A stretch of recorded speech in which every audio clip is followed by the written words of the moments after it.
kind of foggy. It was darker than this. So it was 6 something in the morning, those concrete barriers. And then anyway, Loop 120 over there, it's lower. So all I see is top to the foggy. It was darker than this. So it was 6 something in the morning. That's it's weird. He hit it with his right because I kind of loop in and kind of head into the traffic so I can see better. I just didn't see it. And anyway, but he didn't hit the tire. He didn't hit the center line. So it basically just destroyed this one little corner, but then it shifted the bumper over. So everything in the front got cracked. So I, again, being the nerd, all the airbags deployed. Airbags. I didn't even know. I mean, it happened so quick, you don't even know. And then when I get out, so I drive this way. Oh, yeah. See, I'm still kind of. No, I drive this way. I had my glasses and a hat on, didn't knock them off. Really? Yeah, didn't knock them off. See, I was done breaking rules. No, now if you're like this, or if you got people that put their feet up on the dash, not a good idea. But no, I used to always yell at my kids 10 and 2 near the silence and dad. That's the old way. That's the pre-air. Where'd you say you're getting it? I'm gonna get Epperson paint and body. It's over there off of 57. So they do a good job. Thank you. So I unbolted everything. So that's I took it all off. So this is all the stuff that's Nothing not bent? broken. Well, Other than the bumper, but that's the thing the bumper frame attaches to, and it's just aluminum. It's like an aluminum skin. So the frame itself is square. do they The- piece that back? Kind of? Yeah, so what they'll do, they've got a frame machine that basically pushes it back together, then they weld it. So they'll be able to straighten that back up and weld it. How'd the other vehicle look? Oh, it's an F-150. It dented the bumper and almost the plastic was touching the wheel. Some of my plastic parts were wet. You got the rim and the tire kind of comes in like this. There was a plastic piece shoved up in between the rim and the tire and didn't go flat. Oh, wow. So it's got a little GTI part in there. So he had to go Oh, yeah. That's new frustrating. bumper. This thing is got to be able to see. Well, they didn't give me a ticket. So Don't think there's over. It's time. no, I don't drive my. Good evening again. Welcome to the regular Belton City Council meeting for Tuesday, February 28th, 2023. Tonight, the Pledge of Allegiance, the United States flag will be led by Councilmember Dan Kirkley. The Texas Pledge will be led by CVB and Retail Coordinator Judy Garrett, and the invocation will be given by Councilmember Craig Pearson. I pledge allegiance to the flag of the United States of America, and to the republic for which it stands, one nation under God, indivisible, with liberty and justice for all. Under the Texas flag, I pledge allegiance to thee, Texas, one state under God, one and indivisible. Join me in prayer. Father God, we come to you in Jesus' name. We thank you, Father, for the way you've blessed and protected and provided us in this town. And Father, just as we were talking about reaching out and helping provide assistance to the homeless, Lord, that's what we desire to do in all of our undertakings. We desire, Father, to be your instruments in doing what's best for this city and doing it in a manner that brings you nothing but honor and glory. So, Father, guide us and lead us. May we be successful in that endeavor tonight. In Jesus' name, amen. Amen. Thank you, Craig. This time I'll call the meeting to order. First item on the agenda, number 2, is public comments. Anyone who wishes to address the council on a not agenda item? I see none, so we will move on to number 3, which is an exciting thing for us tonight. Presentation of reaccreditation for best practices in law enforcement to the Belton Police Department, and we're pleased to have Chief Kevin Lunsford here. He's retired police chief from Huntsville Hornets, and you're currently an interim in Lockhart. Is that correct? That is correct, sir. Thank you for coming. Thank you, Mayor, Council. It is my honor to be here tonight. I appreciate the introduction and the welcome. I will tell you, additionally, it's a personal honor to me. Chief Ellis has been a mentor to me for many, many years since I was first appointed chief a long time ago. So I'm very honored to be here tonight. The Texas Police Chiefs Association is made up of over 1,200 professional police chiefs throughout the state. And our role and what we're dedicated to doing is maintaining and continually improving the professionalism in policing. And the association has been around since, so I think 1950 something, I forget exactly, but in the 1950s.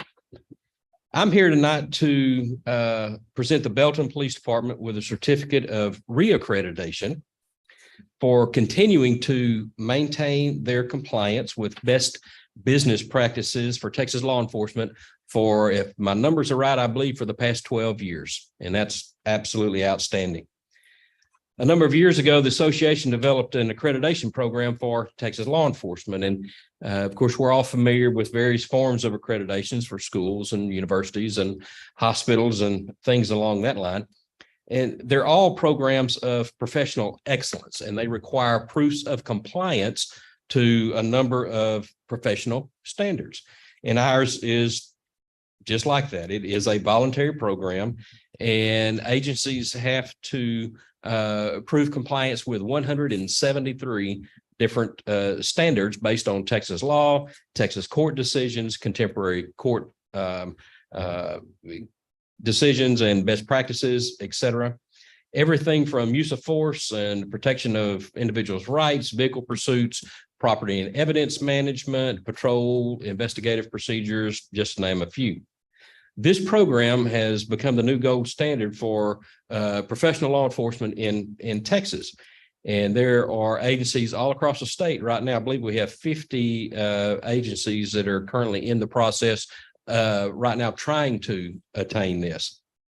And it's about a 2-year project just to even get to where we will accreditate you. And like I said, about 12 years ago, Belton first attained their accredited status with TPCA, and it was not an easy thing to do back then. It's not an easy thing to do now. And they had to go through a complete set of audits and modifications and what have you of all their policies, their procedures, their practices in order to meet the very rigorous standards that have been set up.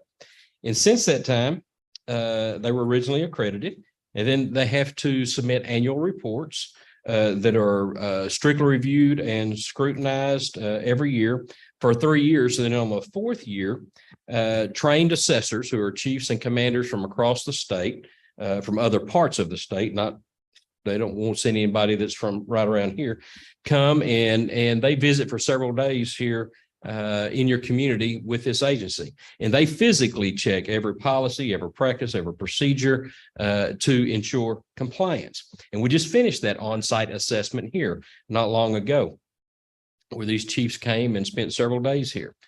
And they interviewed staff, they inspected facilities, they inspected operations, they rode with officers, all to ensure that your police department is doing exactly what they're supposed to be doing. And of course, they are.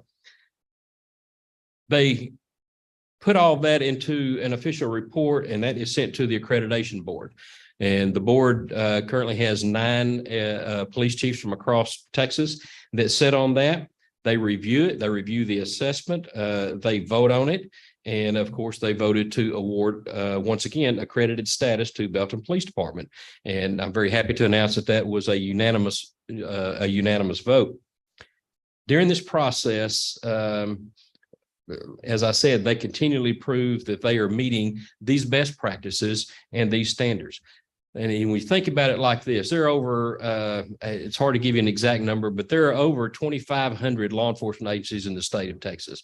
And at this point, there are only about 185 that are accredited through this program. Like I said, we've got about 50 in that are in line right now going through the process of being accredited. And we've got some that are on deck waiting to get to that process. And I think when Belton first got in, I think they were agency number 35 or something back then. So that is it speaks very, very highly of your department. So this evening, we officially recognize Chief Ellis and the Belton Police Department for their outstanding performance And just real quickly, I'm going to tell you what this means for you and for your community. It assures you as the city management, it assures the citizens here in this room and everywhere, the citizens of Belton, that their police department is operating in a manner that reflects absolutely the best practices in Texas law enforcement. It means they are continually striving for professional excellence. They are absolutely one of the very best in the state of Texas. The certificate that we present tonight is symbolic, and it's great. It's big and it's pretty and all of that. And they display it, hang it on the wall, and it is clearly the mark of professional excellence. But the real value of the program is in the process, because you can't just do it and say it's done and hang out for 4 years and come back and do it again. It is a continual day after day after day. And this is ingrained into their command staff and to their officers, to all their employees. So as they go through continually reviewing everything. This is not the end of the process. They will continue to submit those annual reports, and in 4 years, we'll be back to do another on-site inspection, to ensure that they are continuing to do what they have for the last 12, and I'm sure that they will. I want to assure you that the Belton Police Department is a leader in law enforcement in Texas. You should be very proud of their accomplishment. I know I am, just from my personal association with the chief and some of their command staff. It is just an honor. This time, I would invite Gene Ellis to join me up here. And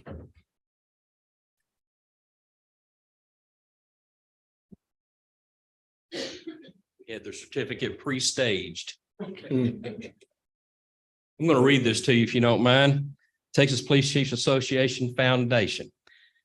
To all that see the certificate, know that the Belton Police Department, having fulfilled the necessary qualifications and mandatory requirements of the Texas Police Chiefs Association Law Enforcement Best Practices Accreditation Program, by voluntarily proving their compliance with Texas law enforcement best practices, the TPCA Foundation Board of Directors does hereby award this certificate of accreditation effective the 21st day of December 2022, and it goes through 2026.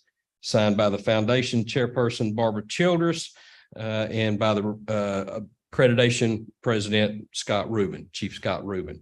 It is my honor to present this to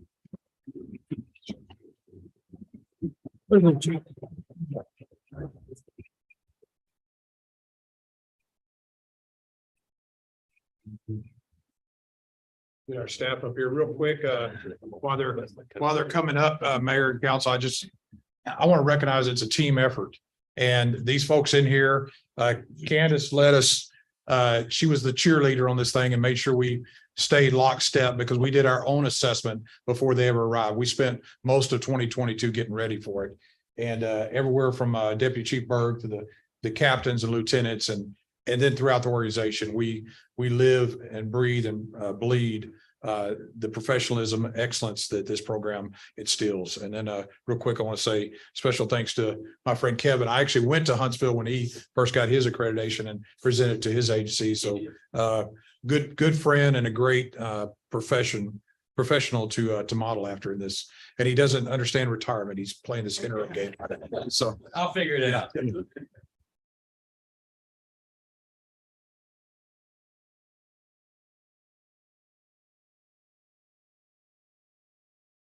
just a little bit more. Squeeze it in.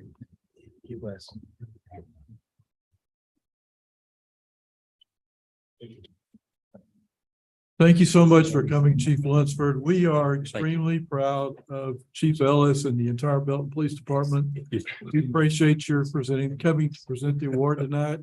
That citizens of Belton are blessed to have the leadership that we have in the police department. And I know that the rest of the council feels exactly the same, and they may want to say so, but I feel very blessed that we have Chief Ellis and our quality police department. Amen. I am too. Thank you very much. I appreciate y'all having me. Thank you. Thank you. Items 4 through 6 are on the consent agenda, may be considered routine by the council and enacted by one motion. If any discussion is desired, any item may be removed. Item 4, to consider the minutes of the February 14th, 2023 council meeting. Item 5, to consider appointments to the Public Property Finance Corporation Board of Directors. Item 6, consider an ordinance declaring unopposed candidates elected to office and canceling the May 6, 2023 general city election. Yes.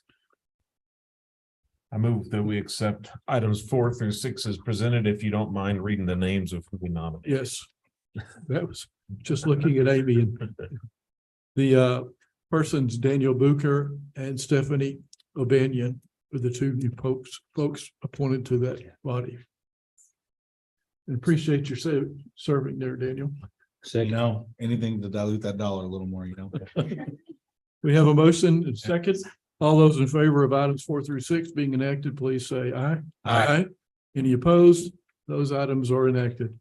Item 7, under planning and zoning, is to conduct a public hearing and consider an ordinance disannexing approximately 95.1619 acres located in the Felipe Madrigal Survey Abstract 554, generally located north of the Lampasas River and east of Toll Bridge Road. Mr. Van Til. Mayor, council members, thank you very much. I appreciate that. As you mentioned, this is a required public hearing in order to disannex that 95 acres from the River Farms development out there. Let me give you a quick view of the area that we're talking about. It's down on Toll Bridge Road, north of the Lampasas River. And it's the kind of shaded green area there. It's identified by this survey right here. And if you flip back and forward, you can see it sort of kind of in there. Just a brief background with the amended development agreement. The city agreed to the disannexation of this 95 acres once there was a commitment for the construction of or the improvement of Toll Bridge Road. And that was demonstrated by the completion bond. And I believe that's a copy of that in your packet. So with that, we have all the prerequisites for the first disannexation. The second will be considered once the improvements have done on phase 2, which I'll kind of refer back to here. If you see from the northern end of the development to Shanklin. So at this juncture, we do have all the prerequisites in hand. And so we're ready to conduct the public hearing and for the council to consider that ordinance. So Mayor, I'll step back, and if you would like, you can open the public hearing. All right. Thank you, Bob. Sorry about that. At this time, we will open the public hearing. If anyone wishes to speak on item number 7. Hearing none, close the public hearing and open it up for council deliberation.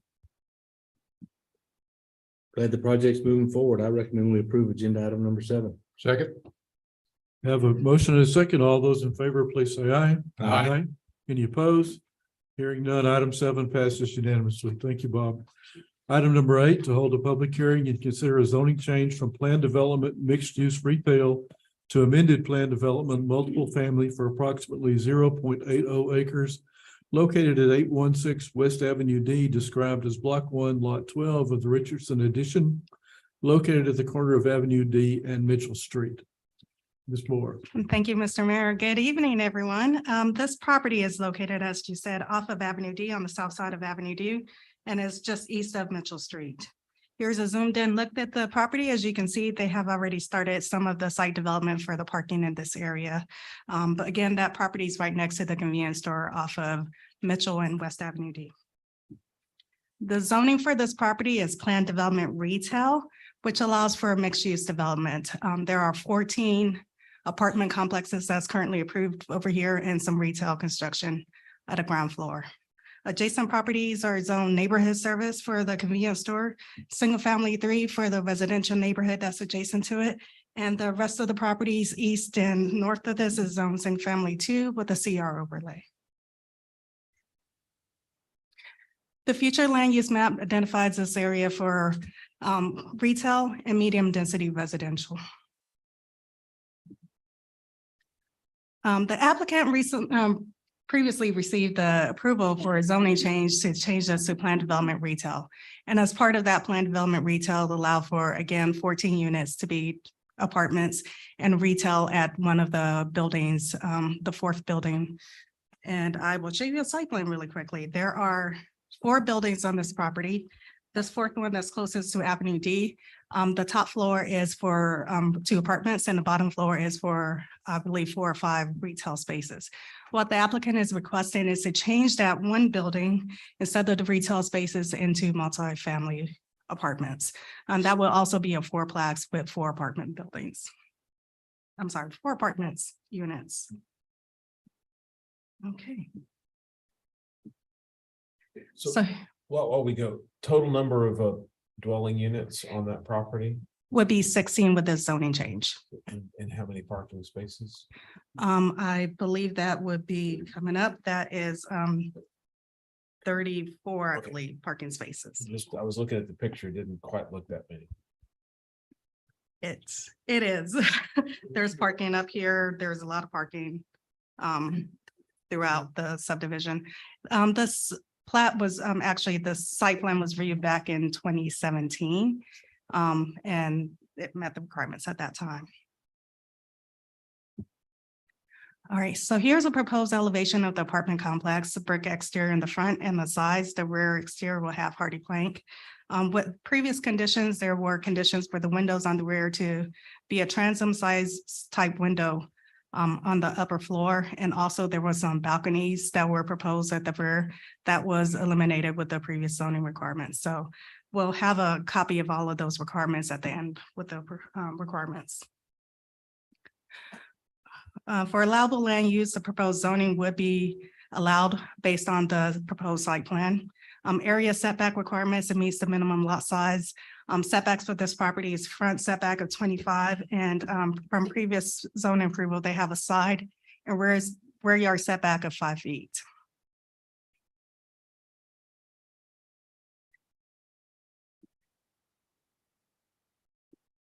All right. Notices were provided to property owners within the 200 feet of the property. We received 2 letters of objections and also during the public hearing meetings with the Planning and Zoning Commission, 2 of the residents also spoke up against the proposed zoning changes. They were mostly concerned with traffic issues. The Planning and Zoning Commission heard this item at their meeting on the 21st and recommended approval of the requested zoning changes with the following conditions. The use of development shall conform to the planned development multifamily zoning district. Side yard setback of 5 feet is permitted and rear yard setback of 5 is also permitted. Development shall conform to the approved site plan and associated conditions, and that include site development shall occur in conformance with the site plan Exhibit B. A stone cut building front facade is required, and as you can see, they already provided that. Cement fiber board required rear facade. A 50-50 stone, actually, they propose a stone facade on the side. Deletion of the rear balconies, which you can see was already removed. Rear windows to be transom type. You can saw that in the elevations that were provided.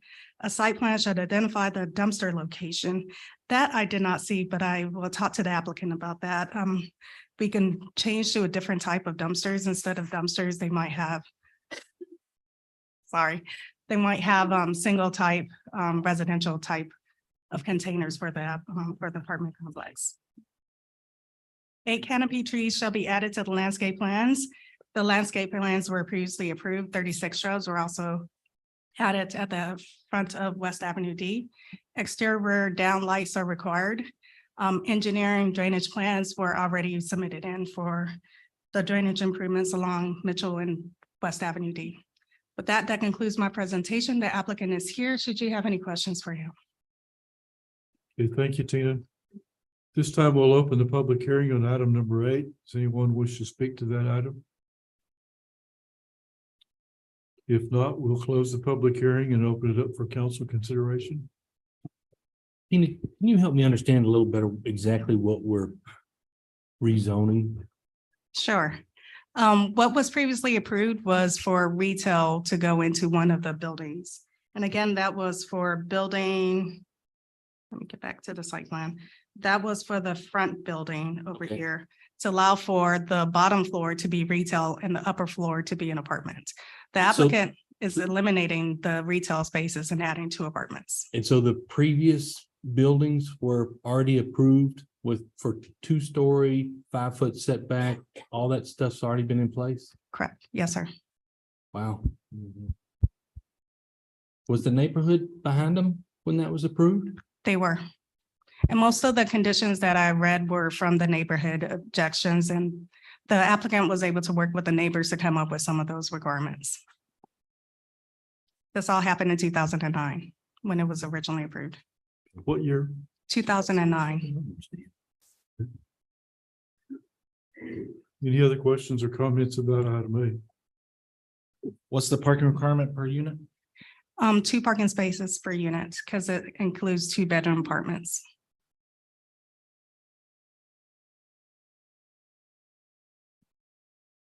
A? 2 per unit, and then there are 4 extra?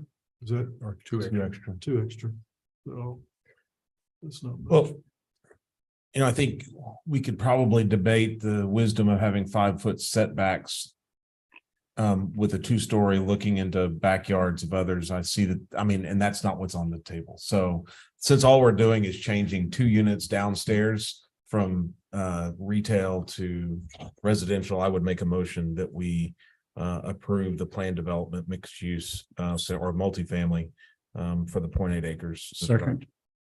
Have a motion and a second to approve item 8. All those in favor, please say aye. Aye. Any opposed? Hearing none, item 8 passes unanimously.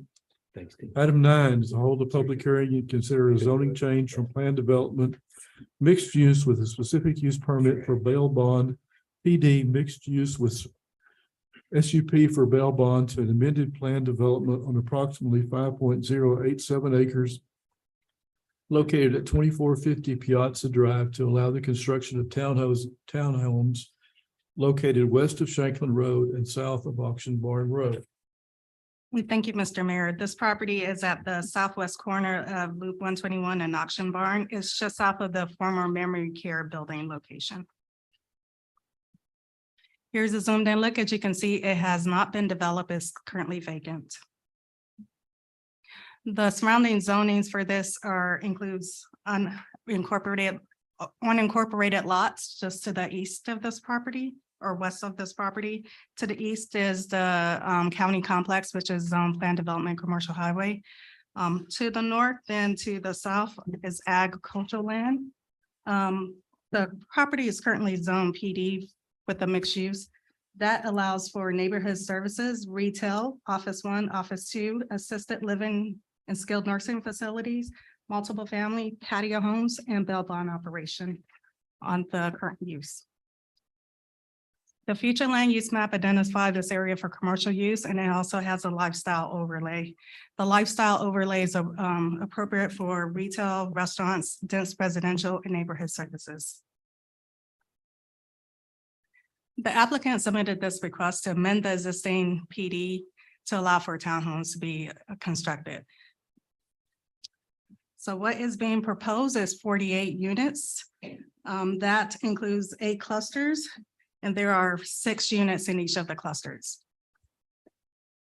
As you can see from the site plan, the applicant is proposing 2 access, one off of Piazza Drive and also one off of Shanklin Drive.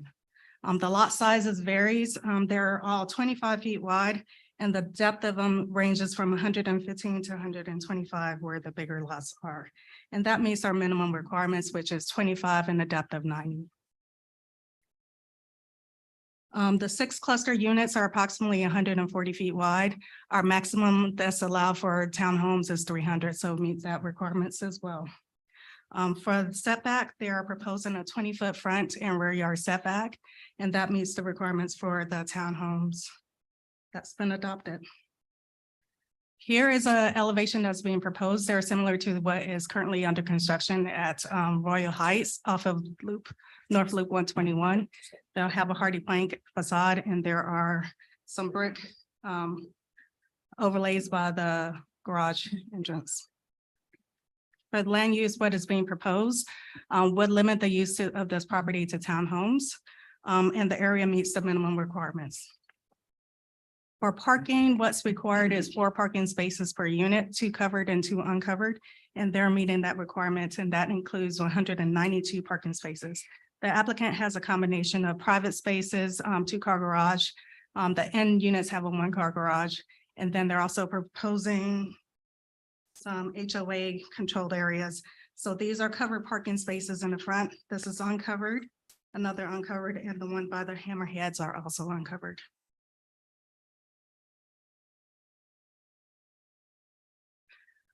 Staff has met with the applicant and their engineer to talk about some concerns about water pressure over here. This area measures at 42 PSIs. What's really required is between 60 to 90 PSI for new developments. So we have talked to them and recommended that this area, the water model be provided for this area. Also, we recommend that their engineer work with ours to come up with a solution to increase the water pressure in this area. Notices were provided to applicants to property owners within 200 feet, and we did not receive any letters of opposition or support for this zoning case. The planning and zoning heard this item at their February 21st meeting and recommended approval of the requested zoning change. With that, the use of the property shall conform to the PD zoning district for all of the single-family attached dwelling requirements. The development of the site shall conform to applicable type 9 standards. That includes site development, which is the exhibit that is in your packet, and the elevations that were also in your packet. A subdivision plat is required, and again, the engineers must work together to come up with a solution for the water pressure issue. Sign standards shall be in conformance with our adopted standards. The applicant's representative is here. Should you have any questions for him? And I'll be happy to answer any questions that you have. Thank you, Tina. At this time, we'll open the public hearing on item 9. Does anyone wish to speak during the public hearing? You would state your name and address for us, please, sir. Good evening, Mayor and Council. Ace Renault with Mitchell and Associates located at 102 North College Street in Killeen. And then Tina's done a wonderful job presenting the case and what the desired use for this property is. And in relation to the water, in anticipation of hopefully a favorable outcome this evening, we have ordered some fire flow testing out there. So in preparation to begin looking at some of the models and begin looking at, what are we dealing with out there? And then we have had those initial discussions with city staff about what they understand of what the conditions of the system are out there. So coming together to understand what is a possibility in the future as far as improvements, and whether it's improvements locally to us or improvements that'll happen at the city level, in the future, we'll work together with them to understand those items. Thank you, sir. Thank you. This time we'll close the public hearing and open it up for council deliberation. Go ahead, Dean. You're gonna ask probably the same thing I was gonna. I just had a quick question on the water pressure. And if the current pressure is like 42, I looked up real quick, the TC requirement is 35. Who recommends 60 to 90? That's just a kind of a desirable standard on that range, John. A lot of our, most everywhere in our town is in that 60 to 90 range. This is just the tallest area, kind of house on the hill side of things. That's also behind our Loop 121 water tank. So this whole area is gravity fed as opposed to some of the areas that have some of the boosted pressures that you've seen in others. So it's just a matter of, again, trying to work through what that looks like. You guys are familiar with the summers that we've had. We do have a brand new tank coming online. Very, very soon in the next couple of weeks. So that should stop the tank bouncing as much as it has done in the past. But you can imagine when a tank bounces and it drops, you've got less Head pressure. head loss on that. So anyway, just something that me and Ace will, we want to make sure this wasn't a obstacle, but it did need to be noted. And we want to kind of work towards a solution for them and for others in that area. And there is a new tank coming online, but isn't there also a new water line going in out in that area eventually? Or Yes, that came through when I was gone, and I appreciate y'all for that development agreement. That's a huge help, critical related to this issue. But that's a stabilizer. That's not going to increase pressure. okay, That's just going to stop them losing the pressure. And they're kind of on the full other side of I could walk you through the map, I would, but just kind of, they're almost on a horseshoe. And they're on the very end of it, that's fed all from the gravity tank. Good thing for Piazza folks is they're right there at the corner, so they're getting the best of that 42 PSI. It's the folks kind of down from them that would suffer. If there was not a remedy in place, put it that way. Would that water also supply the potential BISD site? Yes, City's got some work to do. yep, And really, the reason I asked that is because I felt maybe the city wasn't quite prepared for Mesquite Road and some of those things. And I want to make sure that the city's prepared for coming development and we have the infrastructure and capability to supply these new developments and projects. I did bring it, speaking with Sam a lot about it. I could promise you every single water master plan meeting that we've had, this has come up at this location because we need to get ready for it. So Perfect. absolutely, yes, sir. And not all just, hey, developer, you got to bring it up to 90 is what I worry about. Thank you very much, man. I appreciate it. Matt, are we still on target for April as far as the new water tower? Yeah, actually, we might be a little bit ahead of schedule with filling the actual tank. Okay. They will do that in 2 weeks, then they have to pass back teas and some of the sampling. And once that passes, it's live. So we're not going to take the water out and then wait to fill it back up again. We will keep it live. So that's great news for us. Is it's warm temps. We've already seen it today. Kind of you starting to creep up with some of that irrigation. People are starting to do that yard work. And so that April 9th was critical date for us finishing that tank because that was beating the expected demand that was going to come for the summer. The good news is we're not getting much rain, so we can get the stuff done. The bad news, there's no water to fill the tank. So the last question on that kind of not rabbit trail, but the dominoes on the water. So the root cause is it's the highest house on the hill, gravity fed from the tower that you can see. The remedy long-term would be adding a pump to that system to allow for increased pressure for that region that's going to have this fluctuation. Probably something like that, David. There's some TCQ regs that we're going to kind of have to work through, whether that's an inline boosting or ground storage with suction pumps. There's a couple of options that we want to go forward with, but and also just sizing that appropriately, as you mentioned, for school and for what we hope will happen with that whole area. And that could, whatever that remedy is, could go on the property that we already own on the hill, or would it have to, we'd have to do something? Unknown right now on the exact location, other than we know it has to be somewhere behind the water tank, right? So somewhere between the county, between the hill there, Piazza, that kind of general location. We haven't quite scoped it down initially. All right. Would that also be helpful for the Justice Center as it's expanding? I know we're concerned about water pressure there as well. Yeah. Now they've done a ton of upsizing themselves. So the Justice Center is kind of, they've got some large lines. And again, a lot of it is for that area, it's not so much that the pressures are going to get better as much as you need to stabilize them from getting worse. And so they have 12-inch lines where they previously had 4-inch lines. So they got a lot more volume through those areas. So the Justice Center should be much better. And again, it's just, as they expand, we make sure that we're capturing everyone behind it. So. Good point, Justice Center. Any other questions or comments about item number 9? The facility that the county has taken over and turning, and I forget the term that was used. Diversion. That's going to be a controlled facility, right? Folks can't walk out of there. Correct. That's correct. Right. It's part of the Justice Center, Justice Complex. So yes. Right. Understanding. Okay. Do I hear a motion for item number 9? I move we approve agenda item number 9 is presented. Second. All those in favor, please say aye. Aye. Any opposed? Motion passes unanimously. Item number 10, Mayor Pro Tem Lee is going to abstain from this discussion. I'll abstain on. Item 10, hold a public hearing and consider a zoning change from single-family 2 residential to single-family 2 residential with a specific use permit for all accessory dwelling units with kitchen on approximately 0.182 acre property located at 509 East 12th Avenue. Ms. Moore? Thank you, Mr. Mayor. This property is located south of East 13th Avenue and just north of Ellis Avenue. Here's a zoomed in look. As you can see, this is developed with a single family detached residential.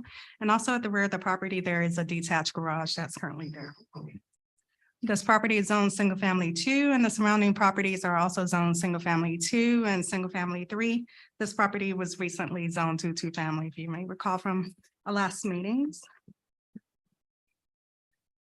The applicant submitted this application to allow for a detached accessory dwelling unit with a kitchen. He is proposing a 2-story detached structure with a garage at the bottom floor and a 1-bedroom, 1-bath living quarters up at the top floor. That's approximately 576 square feet. An ADU is allowed in single family 2, but with the kitchen, it requires an SUP for approval of that. So here's a conceptual site plan that the applicant has provided. Here is East 12, Blair Street, and Ellis Avenue. That the existing residence is facing East 12th Avenue, and the proposed ADU is this green area in the back of the building. The purple area is where proposed parking is. With the detached single family, of course, we require 2 covered parking spaces and 2 uncovered. With the ADU, we require an additional parking area as well. So he's proposing 2 inside and 3 on the exterior. Here's an elevation for what is being proposed at 2-story ADU. It will have siding that will match the existing home in the area. And again, the bottom floor is garage and the top is a 576 living area. In 2018, we adopted requirements for ADU and this property. I'll go through some of those requirements and how this property meets that requirement. For the lot, it has to be zoned any of those other zoning district, ag, residential estate, single family 1, 2, or 3, and this property zone single family 2 is limited to 1. The applicant is only proposing 1. The minimum lot size is 5,000. They're exceeding that requirement. There's a little bit of a issue with the maximum square footage. What's being proposed, our definition of floor area includes first floor and the second floor added together, and that comes up to 1152, but the livable area in this case is only 576, which would meet that requirement for 800 or less. The maximum height is 2.5 stories, and what they're proposing is 2 stories. For setbacks, this lot is a double frontage lot with frontage off of East 12th and Ellis Avenue, and the requirement is for a 25-foot front yard setback for both of the lots. The applicant is requesting an 18-foot front yard setback off of Ellis, and as you can see from that existing conditions, there's a detached garage that's already at the property line. So they're proposing an 18-foot depth, which is the approximate size for a parking space. And because this is a secondary access, staff is in favor of that reduction. 1 parking space is required, additional parking space, and the applicant has provided that.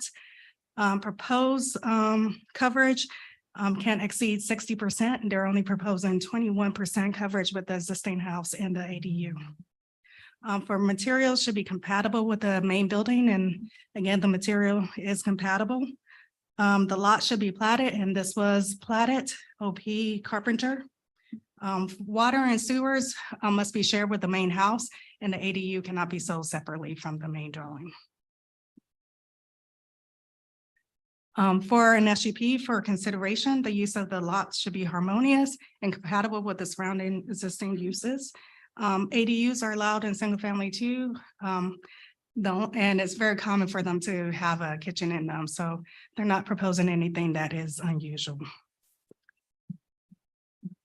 The activities requested by the applicant normally associated with the requested use. Again, a second kitchen in an ADU is not that uncommon and can be found in other single-family residential area. Is the nature of the use reasonable? Proposed ADU appears to blend well with the surrounding neighbors and has the same additional building materials as the other neighbors.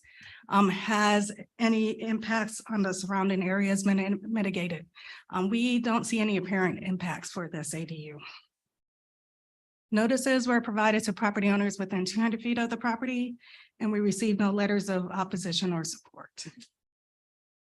This item was taken to the Planning and Zoning Commission at their meeting on the 21st, and they recommended approval of this item, and staff concurs with their recommendation. An SUB would be authorized to allow for an accessory dwelling with a kitchen. subject to the standards of the 2018 ordinance. And it's, as per the plans, the elevation plans and the site plan that was provided to us. A front yard setback of 18 feet would be allowed on Ellis, and the square footage would be allowed for 1,152 square feet. That concludes my presentation. The applicant is here. Dave Covington, should you have any questions for him? Thank you very much, Tina. At this time, we'll open the public hearing. Anyone who wishes to speak for this, and Mr. Covington, you are the only one to sign up. Good evening, Mayor and Council. My name is Dave Covington, 2109 North Penelope. I'm the applicant on this, and I am here for questions or anything. If you have questions about square footage or setbacks or anything, I'm happy to answer any of that. I feel like Tina did a good job with the presentation, so. Thank you, Dave. Appreciate it. Any other persons wish to speak for or against the item? If not, we'll close the public hearing and open it up for council deliberation. As long as it's not that salmon color, it should blend in pretty well. I'm not sure that's in the motion. Comments or questions? Curious about the square footage, and that, are ADUs for rental property or for mother-in-law quarters, or I don't recall what the original intent was there. And so when we see a two-story garage apartment coming in, I want to make sure that that conforms. And I was concerned about this almost the same size as the house in terms of square feet, like you listed. I understand the living area is separate, but I think the approval was for a 1,100 square feet ADU. Well, the 1,100 square feet includes both of the story, the garage and the upper. I think that I was not here in 2018 with the intent. I believe that was for a mother-in-law quarters, or just another apartment for a rental housing for students to reside in. What was not considered was how most realtors and everybody else look at square footage just based on the air conditioned space, Sure. as opposed to the non-residential portion of it, which is the garage. There's been previous talks about maybe amending that to just include the livable space instead of the garage space. In this case, because the existing house did not have any parking, it just made sense to have that included to meet the parking requirements along with the livable area. And I think this works. I appreciate the effort they've done into it. They've created parking where there wasn't parking. The additional side street entrance really helps. They've moved the setback. And it looks good, but I just struggle with the ADU policy that we implemented. I think there's some wording in there that needs to be cleaned up or corrected, or we just need to revisit that. And I appreciate taking care of the parking, the added spaces, access is easier. Two-story, there aren't a whole lot of two-story in the area, but there are some additional homes coming in that area that would be, so I think they've done okay. Yeah, when this came forward, 5 years ago, when we first adopted the ordinance, I think the original objective was trying to address mother-in-law housing, elderly relative or somebody living on site. That condition is really not a component of the ordinance as it's written right now. So certainly this is eligible for consideration. It is, there's no limitation to it being a rental unit, basically. So that's just something we need to deal with as we go forward. Short term or long term. Right. It is very compatible. They've made it work. The lot is big. And Is it an Airbnb or a rental? Kidding.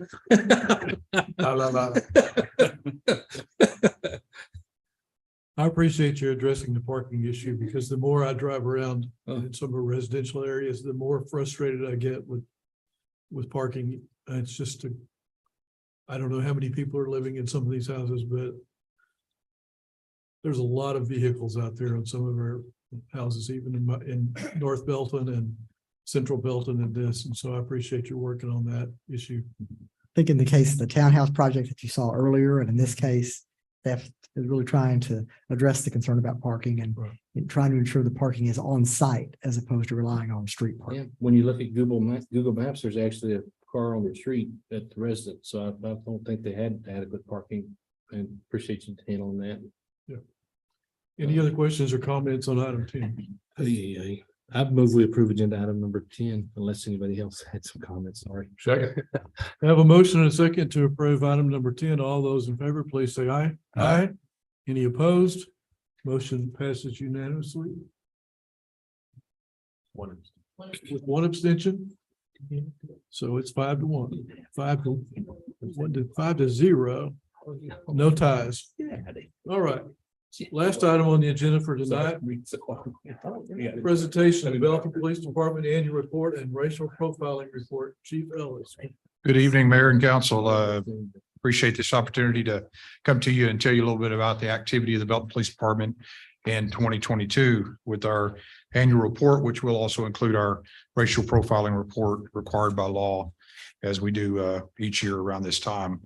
As you know, our model of prevention-focused community policing is based in with a foundation of procedural justice. It's something we've actually been doing before it became a common term in law enforcement, and that's the whole idea of making sure that we're fair, impartial, transparent as we can be, and just giving everybody a voice, including suspects or those that may be on the wrong side of the law. We do believe in inspecting what we expect, challenging assumptions, and then never giving the appearance of consent through silence. A little bit about highlights of our activities for the year, similar to what we normally show you. Had a slight increase in our calls for service. That's our events that we either respond to or we initiate. Traffic stops were up. We were probably mainly because we were our direct action response team, which is a team that fluctuates between 1 and 3 officers, depending on staffing, was a little bit better staff for a good chunk of that year. So we were able to address some traffic challenges. 68% of our stops were warnings. Arrests were almost in line with what they were the year before. And then we did have a lot more incident reports. So incident reports can be crime reports. They can also be information reports or things of non-criminal nature, but the majority are crime reports. So we were definitely busier taking reports from citizens of criminal or other type incidents. And then kind of good news, traffic crashes were down, but I will give you some bad news in a minute related to traffic crashes, but they were overall were down. And I know that's shocking because it seems like everywhere you go, traffic is thick and there's a crash every time you turn around, something's backed up because of a crash. No shock here. Friday's our busiest day of the week, and Friday afternoon, this fluctuates between 3 and 5 p.m. normally every year. So 3 p.m. on Friday was the busiest time, and the busiest month was May. This is a little bit different. I think the year before might have been August or September. And then we average about 95 of those calls for service per day. Good news is priority 1 response time is down near 4 minutes. So the officers are staying deployed in their districts and getting to these emergency calls fast. A little bit about crime. Had some ups and downs here.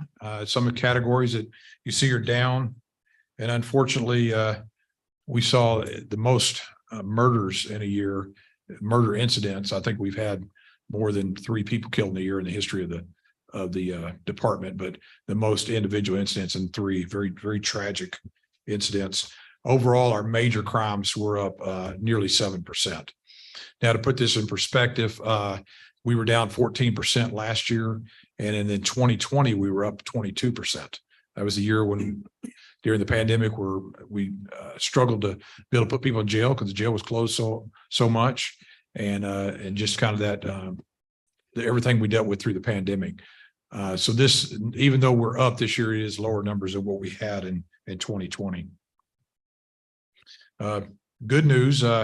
Burglary vehicles, people are locking their cars, and so those are down about 13%. And we encourage people to our residents to still do that. Lock your cars. That's the best way to deter the thief. Take your valuables in at night. We often see videos of them going through a neighborhood and pulling on door handles. A few other highlights. DWI are driving while intoxicated. Arrests were down a little bit. This is that bad news crashes. 9 fatalities in Belton in 2022. That's a very large number. Most of them on our interstates, but definitely a large number of fatalities. Salts were down. We had you heard about the homelessness, you heard about the diversion center a minute ago. The mental health calls are definitely up. EOD stands for emergency orders of detention. That's where we actually take someone to the hospital and they're taken there and confined there for an evaluation period when they're exhibiting, threats of hurting themselves or others. We do about a dozen of those a month. Steve, it seems like the mental ill walking around there, it seems to be maybe increasing a little bit, and familiar faces or, ID'd as the rock thrower or, other things. And with the previous presentation that we had, hopefully some of that'll help. Have you noticed increase? Yes, I just know you listed it there, but the amount of, we have seen that, yes, and we've seen some regulars. And one thing that was shocking that he talked about were those that were not from the area. We had a gentleman living in the woods by HEB for well over a year. He's not there any longer, but well over a year, that was from Florida. And some of these folks don't want any help. The gentleman back during the holidays that was hanging out downtown, we were getting calls from, he didn't want to ride to the shelter. He didn't want any help. And a few people, when they tried to offer food to him, he reacted on them. So it is challenging. Many times they stop taking their medication. They get to feeling good and stop taking it, or for various other reasons. There's many things that go into that. It's as you got a sense and from our presentation earlier, it's an extremely complex issue, and a whole lot of homelessness is tied to mental health. And creeks, woods, and rivers seem to be an area of congregation, or escape maybe is a better term. That I don't know about escape, but seclusion. Sure. Out of sight, maybe people leave me alone. So we've got known areas around town where folks tend to camp. And then we also have, we're the only location between San Antonio and Dallas, the Metroplex area, where 2 interstates come together. And so we get that also. So we are seeing those effects. Thanks. And then force used against officers, we did have a decrease in that, and that's always a positive thing. We, as you see in society, just in general, many people are much more confrontational than ever before, not just with law enforcement. Racial profiling report. This is a glimpse of, we collect data on every traffic stop. This is a glimpse of what the year looked like. The complete report is provided to you. It's been filed with the state. Deputy Chief Larry Berg keeps up with this. Then he monthly we review this. I watch video monthly, and then every supervisor is required to. So we've got a lot of accountability in this area. There's nothing just that jumps out as unusual in this report. The stops are very close to what our demographics are. And then remember, we are a very transient motorist community through Belton with the interstates and the FM and state highways. So that does not factor in all of our visitors. The stops does, but not the demographics. And I'd be happy to answer any questions that you have on any of this. Glimpse it. I've mentioned already 68% of the stops are warning. So the officers are being more than fair out there, trying to correct behavior rather than be punitive. Sometimes you can go too far in warnings where they become ineffective. Because if people think that's all they'll get as a warning, then they may push the bounds a little bit more. And it seems nowadays that traffic laws are a suggestion to many. I'm sure you all see it every day you drive, and I know I do when I drive around. So it's interesting how our population is, and not just our population, but across the country. You hear that theme is that there is more of a disregard for certain laws. Chief, other than the I-14, I-35 intersection, Are there any other real trouble spots in town where you're seeing an uptick in accidents? Sparta and Maine's always problematic. Sparta and Lake and the Loop. Right now, obviously, Loop 121 is problematic all the way down to it, all the way down it. Yeah, traffic. The high speed of vehicles, so the crashes are worse. And Thing I noticed on North Main Street, the speed seems to have, I don't know, people are rushing to beat you at the before they get to 13th Avenue or whatever, so.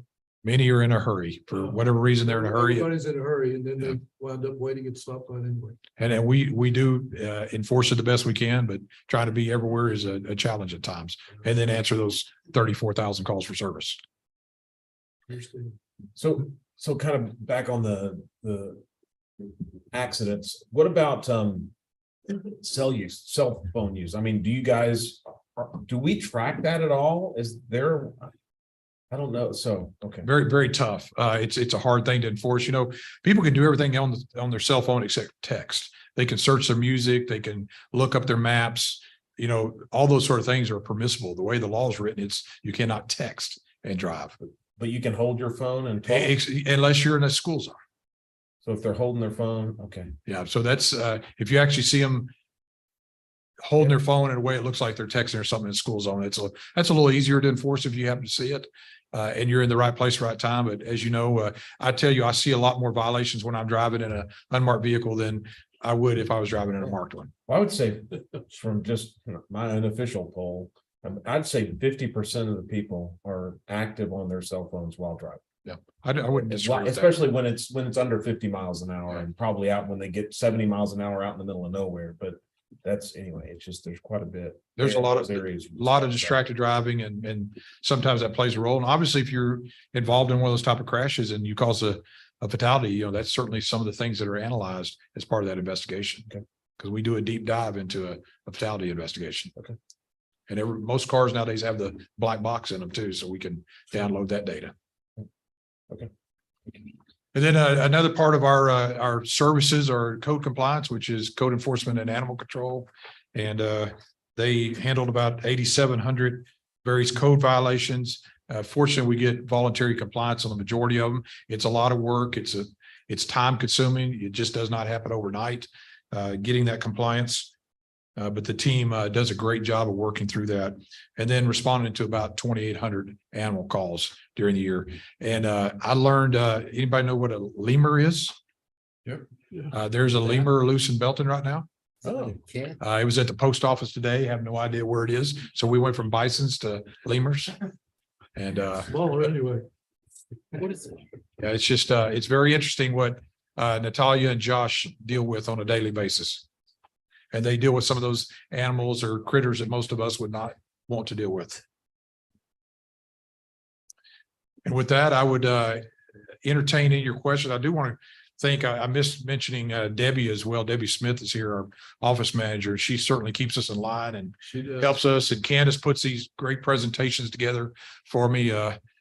Chris referred to me as the transition guy because of all the fancy transitions between slides, but I at least keep him entertained, I guess, up there. But we've got just a great team. Everybody's dedicated. Two of our three lieutenants here, both captains, and Deputy Chief Berg. So it's important. It's a team effort. Any other comments from council? Well, having one of the incidents myself here this last week, I want to number one, thank the police department that showed up and we got everything off the road and out of the way, and the officer loaded up my personal belongings and drove me to my house. And so I'm glad I never pulled a card or anything, but anyway, it was great to see that. And the guy that hit me, it was my fault, but that hit me, he and I've texted several times. He's asked me how I was doing. He was apologetic that he did that. So and he lives in downtown Belton. It's just nice to see good citizens behave nicely and never a tense moment. So anyway, just you guys help facilitate that. So thank you. And regardless of what our stats are and what they show, we have a great community. And the majority of our community are law-abiding citizens.